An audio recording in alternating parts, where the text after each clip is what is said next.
अस्सलाम वालेकुम, my name is doctor Binish Khan and I am consultant audiologist. आज की वीडियो में हम बात करेंगे व्हाट इज़ टिनाइटस, उसके ट्रीटमेंट क्या है, what are the causes of tinnitus और उसको उस टिनाइटस से कैसे बचा जा सकता है। मज़ीद ऐसी वीडियोज़ को देखने के लिए आप मरहम के चैनल को सब्सक्राइब करें। Thank you.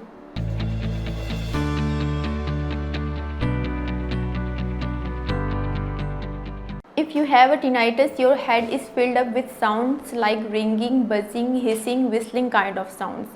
कान में मुसलसल शोर आने की वजह से हमारी जो कान की नसें हो जाती हैं वो बहुत ज़्यादा कमज़ोर हो जाती हैं, जिसकी वजह से हमें डेफनेस हो जाती है, सेंसरी न्यूरल हेयरिंग लॉस हो जाता है। और इससे अब इसके कॉजेज़ क्या हैं, कान में जो शोर आता है ये किस रीज़न्स की वजह से होता है। ये डिफरेंट अंडरलाइंग हेल्थ कंडीशंस होती हैं, जिस तरह की कार्डियोवास्कुलर डिजीज़ हो जाए, जिसके हाइपरटेंशन, ब्लड प्रेशर, शुगर, और ये सारी जो कंडीशंस होती हैं, कान में जो इन्फेक्शन हो जाता है, हेड इंजरी। जब आप फील कर रहे होते हैं कि आपके कान में शोर आ रहा है तो आपकी जो कान है वो हेयरिंग लॉस को डेवलप कर रहा है और आपके कान में इन्फेक्शन हुआ है।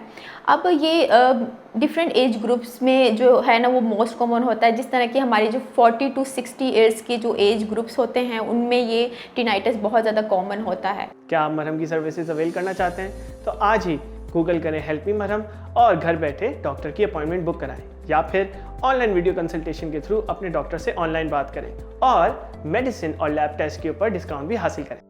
इस तरह के एज फैक्टर्स जिसमें आ जाते हैं, जो कि ओल्ड एज होते हैं, 65 अबव होते हैं, प्रेसबाइक्यूसिस इसको कहते हैं, उनमें भी ये टिनाइटस का इशू बहुत ज़्यादा होता है। क्योंकि ये जो टिनाइटस है ये है सिम्टम, ये एक सिम्टम है, ये बीमारी जो हमारे हेल्थ कंडीशंस होती हैं इसकी वजह से ये टिनाइटस होता है। ये हेल्थ कंडीशन जो होती हैं वो ऑटोटॉक्सिक ड्रग्स होती हैं, और इसके अलावा मीनियर्स डिजीज़, प्रेसबाइक्यूसिस, और जो कि बहुत ज़्यादा साउंड्स के सेंसिटिव होते हैं, जिनके कान हाइपर एक्यूसिस उसको कहते हैं, उनको भी ये टिनाइटस का इशू होता है। इसके अलावा जो most common cause of tinnitus है वो इस तरह के लोगों में होता है जो कि बहुत ज़्यादा नॉइज़ी एक्सपोजर जिनका बहुत ज़्यादा होता है, नॉइज़ी इन्वायरमेंट में जो काम करते हैं उनमें जो नॉइस इंड्यूस हेयरिंग लॉस हो जाता है, और वो जो है उनकी कान की नसों को कमज़ोर कर देता है और ये परमानेंट लॉस का बाइस बन जाता है।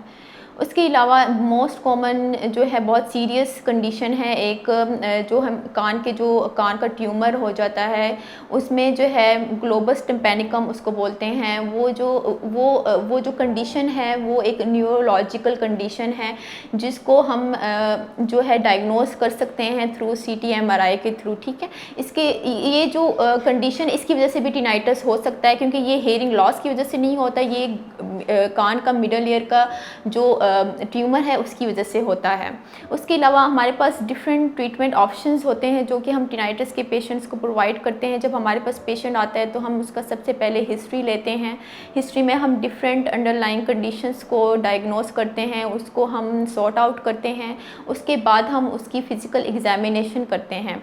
फ़िज़िकल एग्जामिनेशन के बाद हम उनको देखते हैं कि उनके कान की जो पर्दा है, उनके कान में वैक्स तो नहीं है। एक्सेसिव वैक्स की वजह से भी जो है ना ये जो टिनाइटस का मसला हो जाता है। जब वो इम्पैक्टेड वैक्स हार्ड हो जाती है वो कान के पर्दे को रप्चर कर देती है, जिसकी वजह से कान का पर्दा डैमेज हो जाता है और इसकी वजह से भी टिनाइटस हो सकता है।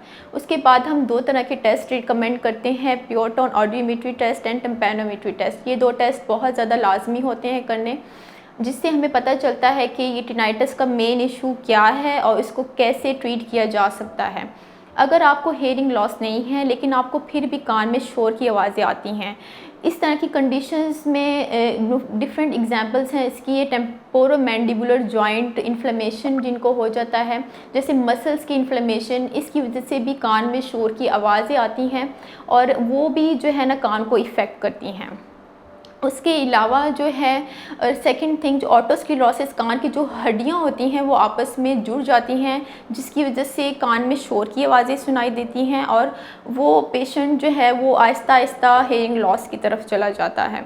इसको हम जब हम इसको डायग्नोस कर देते हैं हेयरिंग लॉस को, तो उसके बाद हम इसके लिए टिनाइटस मास्किंग डिवाइस प्रोवाइड करते हैं पेशेंट को। इसकी वजह से वो कान में फिट कर दी जाती है और वो कान के अंदर की आवाज़ को मास्क कर देती है और पेशेंट को रिलीफ मिलता है। उसके अलावा हम different relaxation technique counselling provide करते हैं पेशेंट को, और उनको कहते हैं कि वो अपने ज़्यादा से ज़्यादा आउटर जो नॉइज़ हैं, जो जनरेटर के चलने की आवाज़, पंखे की चलने की आवाज़, उसकी तरफ ज़्यादा ध्यान दें, अपने कान के अंदर की आवाज़ को इग्नोर करें। काउंसलिंग प्रोवाइड करते हैं उनको, क्योंकि जो कान के अंदर की आवाज़ें होती हैं वो जब बाहर की आवाज़ों के साथ मास्क हो जाती हैं तो वो ख़ुद ब खुद ख़त्म हो जाती हैं।